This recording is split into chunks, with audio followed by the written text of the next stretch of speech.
Ladies and gentlemen, here we are. We have finally made it back down to the river, and I am so excited about today because this is the first time I've been on this river in a good little while. But Josh is over across the river from us. That's who we're floating with today. And Josh came out here the other day and actually caught some pretty decent fish. Ended up catching a pretty good largemouth and then some better than average smallmouth on our Ned rig. And so I said, hey dude, let's send it. You know, we've got a big rainstorm, actually thunderstorm, moving in this afternoon into tomorrow. And I said, dude, this may be our last opportunity for a little while to actually get out on this river before it's a blown out muddy mess. And so we've got some good current, we've got some good color.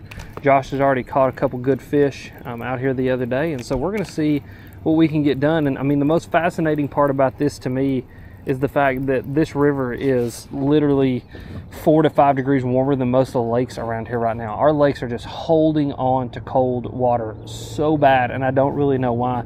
Water temperature here is 49 to 50 depending on kind of where you sit in the current. But I mean, I went to the lake yesterday and I saw 46 on one lake, and I even saw 43 on another lake. And I mean, here we are going into the second week of March and we're still seeing temperatures like that. It's absolutely fascinating. But I think a lot of it has to do with we had a very cold winter with a lot of snow, and so we're having a lot of snow melt out of the mountains, and all of that snow melt eventually runs into these rivers. It runs into these lakes, and some of these higher elevation rivers are dumping a lot of cold water in. And so yeah, it'll eventually warm up. The biggest thing we're gonna have to do is get a streak of actual sunny, nice weather and not this crappy rain we've been having.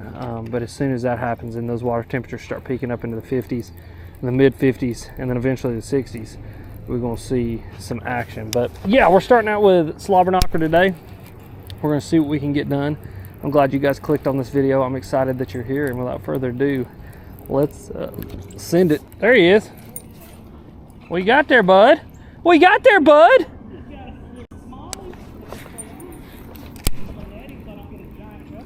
I'm gonna net him so I don't get a giant drill in my hand. There's one. Double up, buddy. No way. Yeah. And look, a little bit deeper water right there. Yep. Heck yeah, bud. Yeah, I think we need to sit in this little hole for just a second. Heck yeah. Dude, that was cool. That's cool. Little double up. That's all right. I like it. Yeah, that's the thing, man. You know, this water's chilly, but I mean, it's not freezing, especially for river fish. And I mean, dude, they gonna hit. I mean, and if you can, like it right there. Yep. That's a good one right there. Yep. Let me get backed up off this, Josh, just so I don't ruin that. Yep. Ooh, that's a big one. Yeah. That's all. Look at there. I mean, just old brown fish. I love this time of year. They kind of get that pale. Their spots kind of go away and they get that like golden bronzy color. That's when I love it. Where bronze comes from. Yep. Right there. That's awesome, dude. Get back up in there. I won't get turned around here and we'll keep going. Well, boys and girls, there's the first 2 fish of the day. First 3 fish of the day, actually. Josh hooked one, and then we doubled up, and then I threw back in there and hooked another one. And that's what me and Josh have been talking about. You know, this time of year with this water like it is and the water temperatures the way they are, these smallmouth bunch up. So they do this in the lake too, except for in a lake, they do it in 35 foot of water. But on a river, they've got nowhere to go, and the current kind of negates everything else. And that's what I love about river fishing. I talk about this a lot. Current negates everything. It negates water temperature, it negates weather, it negates so many things, because what it does is it forces these fish to position, and then they eat when they're positioned in this current. And so when you roll a spinnerbait or something by their face, they absolutely crush it. Also, these river fish are a little bit more conditioned to this cooler water, unlike lake fish. Like I said, you know, lake fish go get in 35 foot of water and they ball up and bunch up just like they do on the river.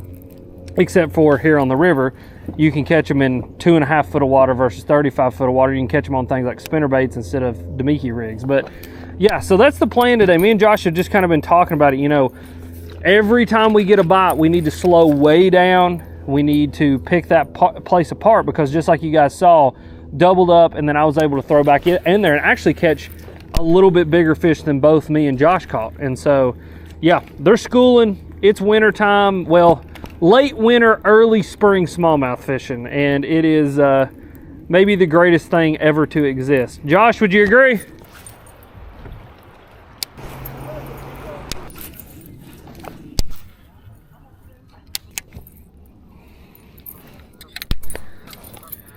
Alright guys, I'm going to pick up the bladed jig for just a minute, just switch it up a little bit. We got those few bites right there at the beginning, and now we just cannot seem to collect a bite. The current has slacked off a little bit. Sometimes you can't always trust the apps when they tell you what the current flow is going to be. TV actually has an app that like they tell you like current flow and dam discharges, and sometimes they'll just switch it, like, but it says on there, you know, unexpected, you know, changes and things like that. But like the current was supposed to be flowing all afternoon this afternoon, and they've turned it off. But we still have flow, obviously, I mean, because we just kind of got some residual just where we're so far downstream. But the water level's dropping on us just a little bit, which is not a good thing, because these fish, they like it when the water's a little bit higher. But that doesn't mean that they're not going to bite. We're just going to have to find them somewhere in the current that they're hanging out, you know what I mean, somewhere on the river that they're hanging out. And I think, like me and Josh were saying again, I think it's going to be one of those things, we're going to go, and then all of a sudden we're going to find a pile of them somewhere. So we're going to switch up the bladed jig for a minute just to show them a little something different, because they ought to want to eat the old bladed jig. And then we'll pick the old spinnerbait back up here in just a minute. This water is a little bit dirtier too, so this blaze might get their attention just a tad bit more.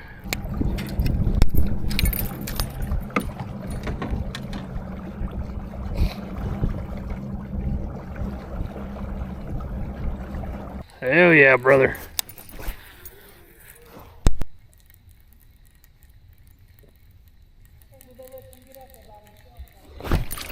Hey, look here. Yeah. Followed it all the way to the boat. Heck yeah. Now the question is there's another one sitting there with it. Little tubbling. That's all right. Little bronze back. Let's turn around and see if there's another one sitting there. Because he followed it all the way back to the kayak.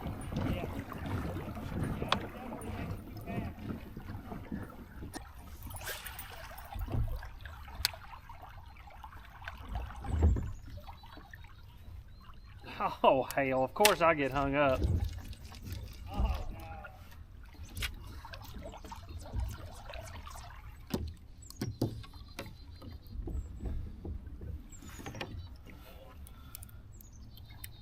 Oh, shit. Well, there goes that spinnerbait. All right. Digging the boner box. That's right. All right, guys, so here's the spinnerbait I'm throwing. It's a spinnerbait that I've been throwing for the past few trips. It's Berkley Power Blade, 1/2 ounce. This is the full size in a color called Old School. This is a color that my buddy Mr. Edwin Evers designed, and he says it's the only color that you need, which I'm starting to believe that. Awesome color. Been getting bit on it. There's third fish of the day. We have gone a good little ways without a bite. I'll be totally honest with you guys. It has been tough, and we really don't know why. I mean, the current flow is about the same, and I really thought it was going to be one of those things, like I said earlier on in the video, you know, we're going to get a few, or when we find a fish, we're going to be able to get a few bites, and we've just not been getting bites. So, yeah, I just tied on a new power blade because I just broke one off, unfortunately, so we're going to keep tossing this thing around and try to put a few more fish into the boat.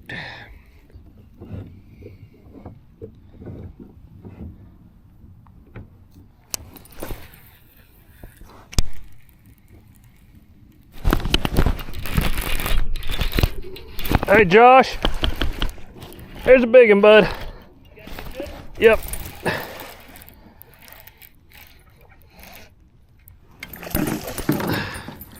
Yep, that'll do. That'll do, pig. That'll do. Heck yeah, guys. And that worked out just how we thought it would. That fish right there, literally, this is hilarious. So we're going down through here, and what me and Josh noticed earlier is, like, you know, we said if there's going to be one, there's probably going to be more than one. But another thing that we noticed was this kind of the current flow and the depth of water had to be right. And that one was absolutely perfect right there. So, heck yeah, it's a good little fish. All right, guys, let's get that one back. It's a good little fish. Thanks, buddy. Thanks for participating, man. Thanks for participating. Thanks, sir, bud. Oh, yeah, bud. Let's see if there's another one sitting in there, bud, that wants to eat it. That's a good little bite there, man.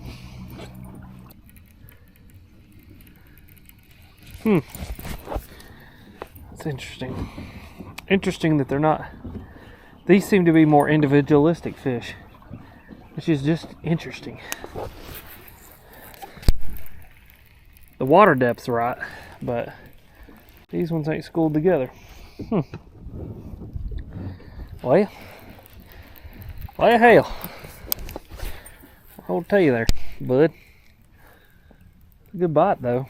He thumped it. It's awesome. But that was too like boom boom. Like it was in a general area, right? Like it wasn't the same exact spot. Like those weren't schooled, but it was in a general area, and yeah, I got those two bites within, I mean, literally 20 yards of each other.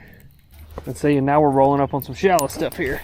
It's right in them little deeper areas. I mean, if it hits about 4 to 5 feet, they're sitting there. And it's like this kind of slower moving, right there one just ate. There's one eating right there. Well, at least I think it is. I don't know what that is. What in the world is that? Hey, something up shallow right here. Huh. But yeah, just like it's, you know, it's enough current that it has to position them, but not like rolling current in a 4 to 5 foot depth range. So interesting. I mean, the claws are the size of our hand. Oh, dude, and they eat ducks and geese, and I mean, like, imagine you coming full speed and just hitting you in your chest. Oh, he'd hurt you bad. I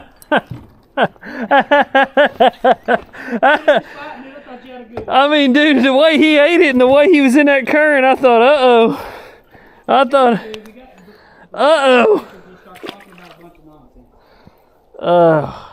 God, that was funny, dude. Well, guys, we're about 3/4 of the way done with this float, and today has been a little bit tougher than we thought it was going to be totally honest with you guys. You know, this morning when we first got here and we got on those fish schooled up like that, normally when you find them schooled like that, they're schooled like that pretty much the entirety of the river, and it's just essentially about finding the bites, and then you can sit on an area and catch 2 or 3, and it's just not been like that the rest of the day. It's really strange to find them schooled up in an area like that, and then the rest of the float has just been like individual fish in kind of random spots. The only consistency that we found is these fish want to be anywhere from like 3 to 5 feet, anywhere that a little bit deeper water, you know, we'll say deeper water access. It's not really deeper, but it's just these little bit deeper, you know, sections of the river. But yeah, weird deal. You guys can probably see the storm starting to come in here. We've got about probably another hour before that thing is going to be bearing down on our ass, and we do not want to be out here when that thing happens, because it is supposed to be pretty bad from what I'm hearing, like high level winds, potential hail, potential lightning, potential tornadoes, like one of those kinds of early spring storms where you get that warm mixing air and that cool mixing air and a big low pressure moving in. But the low pressure is probably what made some of these fish that ate today eat. So maybe as this pressure keeps on dropping, some of these fish will turn on right before we get done with this float. But regardless, we're having some fun, we're catching some fish. It's a great day to be alive, ladies and gentlemen. Regardless if we've not caught the numbers we wanted or not, I'm having fun throwing a spinnerbait. I can't ask for much more. I mean, like, literally, if someone asked me and said, Alex, if you could only catch them on like 3 baits for the rest of your life, what would it be? It'd probably be a frog, a crankbait, and a spinnerbait. And so, yeah, I'm happy with it. I ain't too mad at it. I ain't pissed off at it.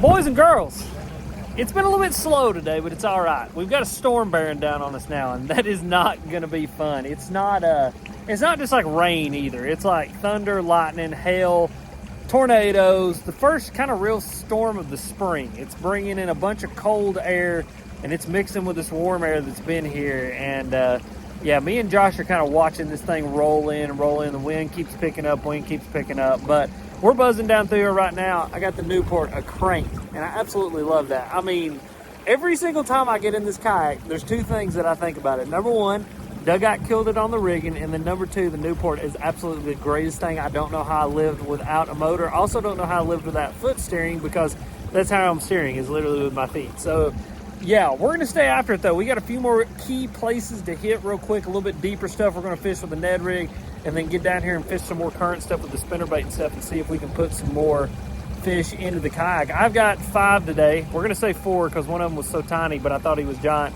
And Josh, you got 4 now, right? 3. So Josh has got 3. So it's been a little bit slow, but I don't know. We thought that the river current was gonna be cranking a lot more. We've got enough current. It's just that water level dropped on us. But we're figuring it out piece by piece. That's all you got to keep on doing. So we're going to keep sending. We're going to put some fish in the kayak.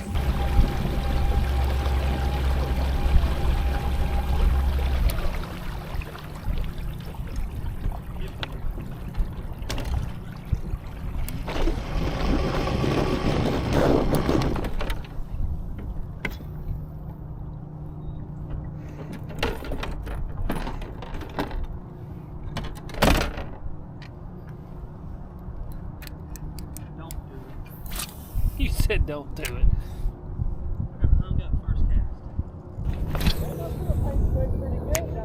So what? What size electric motors are on there? This is it's called an NK180, so it's equivalent to a 3 horsepower.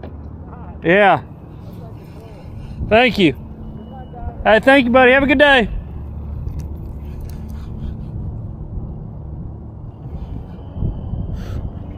Get him, buddy. I saw that. Biggin? Come on. Come off. Yeah.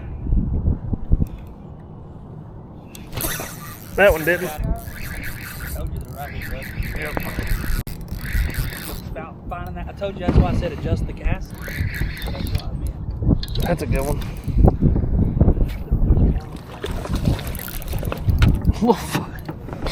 Fatty, dude. Look how fat that fish is. Oh, that's awesome. Yep. That's a little freaking tumbling right there, boys. Lord have mercy. That's awesome. Thanks, man.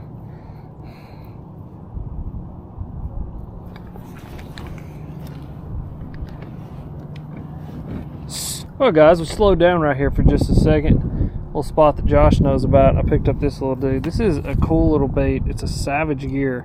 It's a little salamander, and it's got that, you know, like Elastec top technology in there. Crazy little color, but you guys know I love crazy colors when it comes to my Ned rigs. But yeah, picked that little dude up. Got a bite. That little smallmouth was an absolute freaking tumbling. I mean, Lord have mercy. I wish I could catch one about 20 inches built like that, because it'd probably be a damn 6-pounder. But yeah, it's pulled up a little. I mean, it's such a subtle bite, which is funny. But yeah, so got one in the kayak. We're going to keep sitting here for just a minute. Josh said normally there's more than one sitting here if you can get one to bite. So